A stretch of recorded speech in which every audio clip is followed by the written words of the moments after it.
తులారాశి వారు ధనత్రయోదశి పండగ కాల సమయంలో ఎలాంటి విధులను పాటించడం వలన మహాలక్ష్మీదేవి అమ్మవారు గళ్ళు గళ్ళుమంటూ మన ఇంటికి ఎలా వస్తుందో ఈ వీడియోలో సవివరంగా సంపూర్ణంగా తెలుసుకుందాం. తులారాశిలో ఏ నక్షత్రాలు వస్తాయనగా చిత్తా నక్షత్రంలోని 3వ పాదం, 4వ పాదం, స్వాతి నక్షత్రంలోని 4 పాదాలు, విశాఖ నక్షత్రంలోని 1, 2, 3 పాదం కలిపితే తులారాశి. చాలామందికి పుట్టినటువంటి కాల సమయంలో డేట్ ఆఫ్ బర్త్లో లేనటువంటి కారణం వలన పేరు యొక్క మొదటి అక్షరాన్ని అనుసరిస్తూ ఆ రాశిని తెలుసుకునే ప్రయత్నం చేద్దాం. రా, రీ, శ్రీ, రు, రే, రో, తా, తి, తు, తే అక్షరాల వారందరూ కూడా తులారాశి జాతకులే.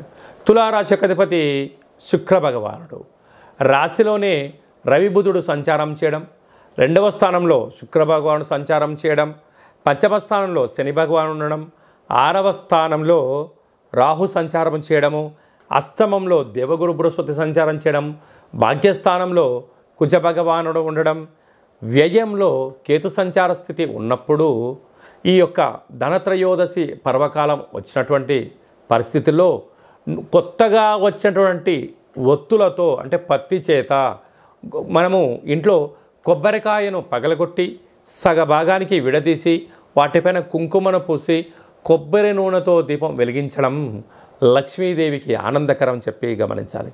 ఇంటి సింహద్వారం బయట బొబ్బర్లతో చేసినటువంటి పిండితో ప్రమిదలను ఏర్పాటు చేసి నువ్వుల నూనెతో దీపాన్ని వెలిగించడం వలన రుణ సమస్యలు, రోగ సమస్యలు, వాహన ప్రమాదాలు, కోర్టు సమస్యలు, ఆర్థిక ఇబ్బందులు, భార్యాభర్తల మధ్య ఉన్న విభేదాలు, ఆటంకాలన్నీ తొలగిపోయి అనుకుంటున్న విజయం తులారాశి వారు సొంతమవుతుందని చెప్పి గమనించాలి.